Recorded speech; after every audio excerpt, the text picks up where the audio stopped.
اس کے بعد پھر سائفر کیس کا معاملہ، سپریم کورٹ کے سینئر جج اطہر اللہ کے ریمارکس آپ کو یاد ہوں گے، عمران خان کی ضمانت ہو چکی، القادر ٹرسٹ کیس کس طرح سے فارغ ہو گیا، اس کے اندر عمران خان کو جوڈیشل کر دیا گیا، یہ معاملہ بھی فارغ، عدت نکاح کیس کس طرح سے مکمل طور پر فارغ ہو گیا، 9 مئی کے حوالے سے جو پے در پے کیسز عمران خان کے اوپر منائے گئے تمام کے تمام مکمل طور پر فارغ ہو گئے۔ اور اب جو کل عمران خان نے بات کی ہے نا، یہ معاملہ بڑا امپارٹنٹ ہے، اسی لیے عمران خان یہ بات کر رہے ہیں کہ اب یہ گرفتاری بھی ہوتی ہے، اور اب جنرل فیض حمید کو وعدہ معاف گواہ بنانے کے حوالے سے باتیں بھی سامنے آتی ہیں، اور کہا جاتا ہے کہ عمران خان کا معاملہ ملٹری کورٹ لے جایا جائے گا، کیونکہ یہ جب کیس بنائے جا رہے تھے عمران خان کو دیوار سے لگانے کے لیے، تو اس دوران عمران خان سے ڈیل حاصل کرنے کی کوششیں اپنے عروج پر تھیں، جو کہ کامیابی سے امکنار نہیں ہو سکیں۔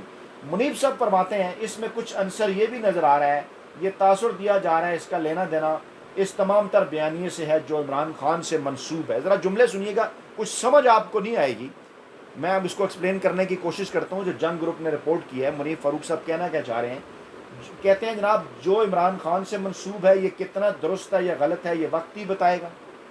صاحب چھپتے بھی نہیں، سامنے آتے بھی نہیں۔ فیض عبید نے ریٹائرمنٹ کے بعد اپنی فوج کے سربراہ کے خلاف یہ سب کچھ کرنے کی کوشش کی، انہوں نے بہت سے لوگوں کو بہت سی کنورسیشن اور یہ بات بہت سی جگہوں پر کہتے نظر آئے۔ اچھا، عمران خان کے تو تمام تر بیانات آن دی ریکارڈ موجود ہیں، عمران خان جو ہے وہ تو کھل کر بات کرتے رہے تمام تر معاملات کے حوالے سے بھی۔ چند دن پہلے انہوں نے کہا کہ وہ فوج کے اوپر کوئی بات نہیں کر رہے، عمران خان تو شخصیات کے حوالے سے بات کر رہے تھے، اور پہلے بھی جب عمران خان کے اوپر قاتلانہ حملہ ہوا تو عمران خان نے کچھ شخصیات کا نام لیا۔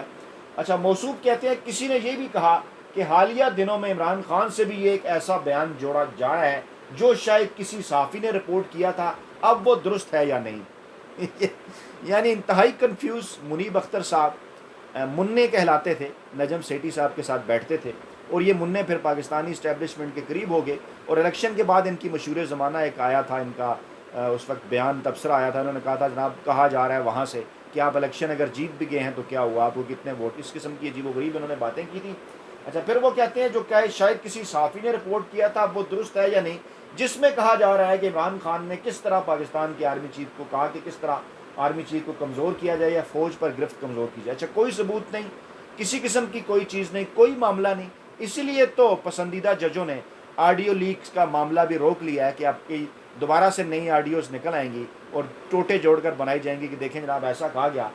وزیر اعظم یہ کہہ چکے ہیں یہ پاکستانی فوج کے خلاف سوچی سمجھی سازش اور بغاوت کی کوشش تھی، اب شہباز شریف کا حوالہ دے رہے ہیں، بھائی ان کی کون سنتا ہے، وہ اگر کہہ چکے ہیں سازش تھی تو کیا مان لیں۔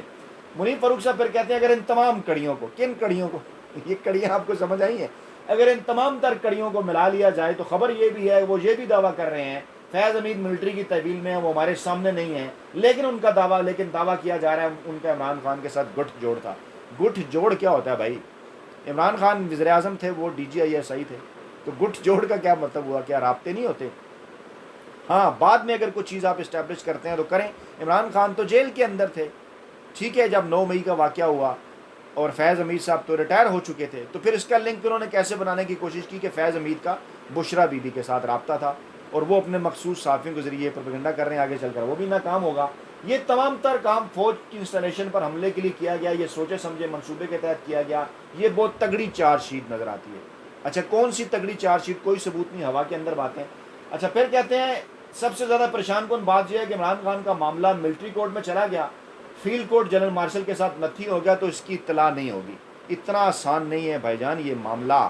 کہ پاکستان کے سابق وزیر اعظم ہر دل عزیز پاکستانی عوام کے رہنما، آج کے مقبول ترین الیکشن جیتنے والے، ان کی اطلاع بھی نہ آئے، ان کا معاملہ ملٹری کورٹ کے اندر چلا جائے۔ سپریم کورٹ جیسے بھی ہے، جس طرح سے بھی ہے، عدالتیں پاکستان کے اندر ابھی فی الحال کام کر رہی ہیں، اس لیے تو یہ ساری کوششیں ہیں کہ 26 اکتوبر سے پہلے یہ تمام تر معاملہ ہو جائے۔ 26 اکتوبر کو بیسیکلی قاضی فیض عیسیٰ صاحب ریٹائرڈ ہو جائیں گے، معاملات نئے چیف جسٹس منصور علی شاہ صاحب کے ہاتھ میں آ جائیں گے، اس لیے کچھ لوگ اس معاملے کو نمٹانا چاہتے ہیں 26 اکتوبر سے، لیکن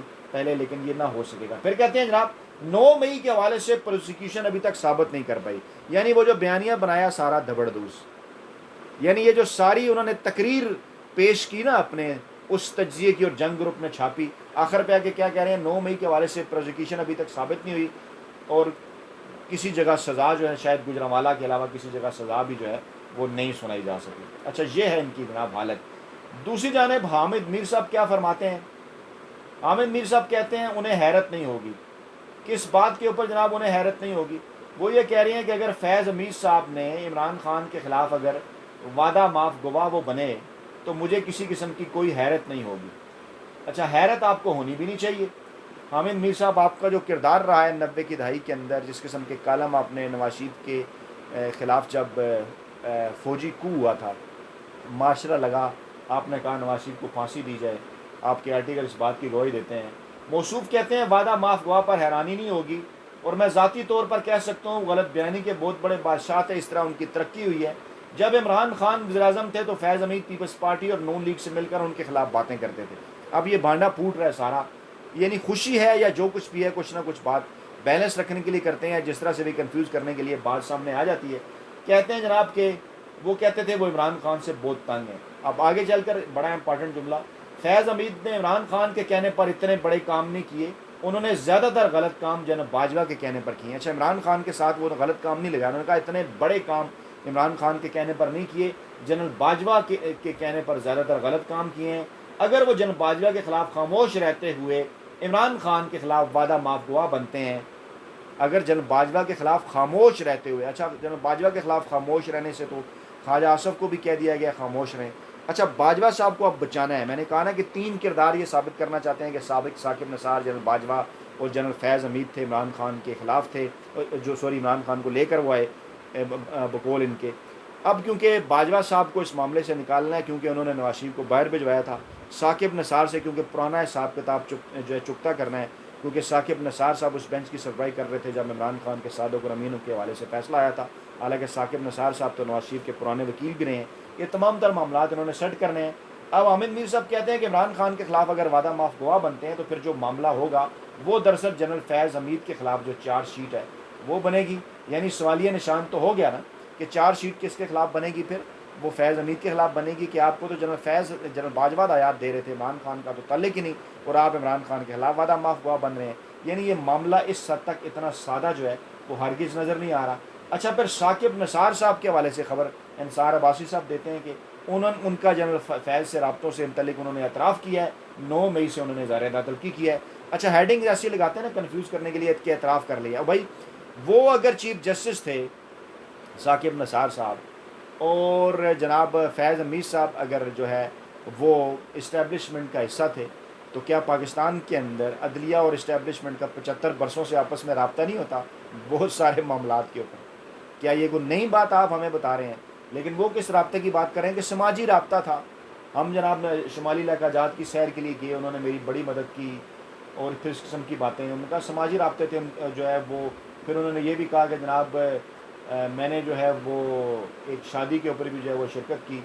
اور کوئی ایسے معاملے کے ساتھ میرا ان کے ساتھ تعلق نہیں تھا، 9 مئی ہے اس قسم کی کوئی چیزیں، اور یہ مکمل طور پر جو ہیں وہ بیہودہ باتیں ہیں۔ جنرل فیض کی بیٹی کی شادی کی تقریب میں شرکت کی تھی،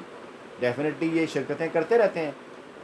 اعلیٰ عہدوں پر فائز لوگ ایک دوسرے کی بیٹیوں کی شادیوں میں، اس میں ایسی کیا بات ہے؟ اچھا یہ اس کو بغیر کانٹیکس کے یہ اس قسم کی خبریں شائع کر کے نا کنفیوز کرنے کی کوشش کرتے ہیں پاکستانی عوام کو، لیکن ہمارا کام ہے انشاءاللہ مزدور صافی کا اس پروپیگنڈے کا توڑ کرنا، آپ کے سامنے رکھنا، اس کے لیے یہ پروپیگنڈا بھی آپ کے سامنے رکھنا پڑتا ہے۔ کچھ لوگ کہتے ہیں کہ آپ ہمیں یہ نہ بتایا کریں، لیکن یہ پروپیگنڈا اسی صورت میں اس کا توڑ ہو سکتا ہے جب بتایا جائے کہ بیسیکلی پروپیگنڈا ہے کیا۔ یہ پروپیگنڈا اس وقت بنایا جا رہا ہے عمران خان کے خلاف۔ اچھا، پھر جناب خبر آتی ہے کہ عمران خان کی پیغام رسانی کے لیے 6 مزید ملازمین گرفتار کر لیے گئے، 3 خواتین بھی شامل ہیں، وہ عمران خان اور بشرا بی بی کے درمیان پیغام رسانی کرتے ہیں۔ اور بھائی عمران خان وہاں پہ جتنے بھی قیدی اڈیالہ جیل کے اندر قید ہیں، ہم اسی شہر کے اندر کرتے ہیں رپورٹنگ۔ لال مسجد کے جب واقعات ہوئے اڈیالہ جیل کے اندر کچھ لوگوں کو لے جایا گیا، وہاں سے ایکسکلوسیو رپورٹنگ بھی ہم نے کی جیو نیوز کے لیے۔ اور بھائی روابط جن کا آپ باتیں کر رہے ہیں، کیا وہاں پہ قیدیوں کے کیا باقی قیدیوں کے آپس میں روابط نہیں ہوتے؟ یہاں پر ایسی کیا بات ہے کہ میاں بیوی کے درمیان اگر کوئی رابطہ کسی نے کروا دیا، کوئی میسج اگر بھجوا دیا، تو اس میں ایسی کیا بات ہے کہ 3 خواتین کو جناب گرفتار کر لیا ہے اور جناب ان سے بھی پوچھ گچھ ہو گئی ہے، اور کیا لیڈی وارڈن میں ایک سویپر ہے اور حساس ٹی وی کیمرے لگے ہوئے ہیں؟ یہی تو بات کر رہے ہیں نا عمران خان کہ موبائل جیمر لگے ہوئے ہیں، ٹی وی کیمرے ہیں، کس طرح سے ہو سکتا ہے کہ آپ رابطہ رکھیں کسی کے ساتھ اور وہاں بیٹھ کر آپ کچھ پلان کرتے ہیں؟ اچھا، پھر ایک بڑا لطیفہ جنگ گروپ کے نے ہیڈ لائن لگائی تجزیہ نگار۔ اب یہ تجزیہ نگار کسے کہہ رہے ہیں؟ وہ شبیر ڈار صاحب ہیں، وہ رپورٹ کرتے ہیں اڈیالہ جیل سے عمران خان کی رپورٹیں، انہیں تجزیہ نگار کہہ کر کیا بات کر رہے ہیں آؤٹ آف کانٹیکس کہ فیض حمید کی گرفتاری پر عمران خان خوف زدہ اور فکر مند ہے۔ اور بھائی آپ نے کل خود رپورٹ کیا عمران خان نے کہا میں کسی سے ڈرتا نہیں ہوں، نہ میں کو خوفزدہ ہوں، جو مرضی کر لیں۔ پھر خبریں کیا چلا رہے ہیں، عمران خان کو جیل میں من پسند کھانے مل رہے ہیں جناب، انہوں نے ناشتے میں تخم ملنگا لیا، گوند کتیرا لیا، اس کا جوس انہوں نے پیا اور دیسی انڈوں کا آملیٹ کھایا۔ وہ بھائی عمران خان اپنی صحت کا خیال رکھتا ہے، اپنے پیسوں سے کر رہا ہے، لے کر آئیں سامنے اگر عمران خان کو کام غیر قانونی کر رہا ہے۔ اس سے پہلے بھی آپ بڑا پروپیگنڈا کر چکے جناب ایسا ہو گیا ویسا ہو گیا۔ عمران خان اپنی ذاتی رقم سے ذاتی پیسے سے جو مرضی ناشتہ کریں، اگر آپ کو ناشتہ کرنے کی توفیق نہیں ہے، اچھا میاں صاحب کو اگر کھابے کھانے کی اور آصف زرداری صاحب کو کھابے کھانے کی اگر شوق ہے جس سے ان کی صحت کا حال برا ہو گیا ہے، تو عمران خان کی صحت آپ سے کیوں عزم نہیں ہوئی؟ ایک 70-75 سالہ شخص جب آپ کو مکمل طور پر فٹ نظر آتا ہے تو آپ کہتے ہیں ہو جناب یہ کھانے کھا رہا ہے، فلاں کھانے کھا رہا ہے۔ تو ایسی چیزوں سے کچھ بھی نہیں ہونے والا۔ اور یہ آج کی جو بڑی خبریں، ان تمام خبروں میں مکمل طور پر بھانڈا پھوڑ دیا ہے کہ 9 مئی کے حوالے سے اگر گواہی آ بھی گئی تو کیا ہوگا۔ اپنا بہت خیال رکھیے گا، دعاؤں میں یاد رکھیے گا، نئی ویڈیو کے ساتھ جلد حاضر ہوں گے۔ اللہ حافظ۔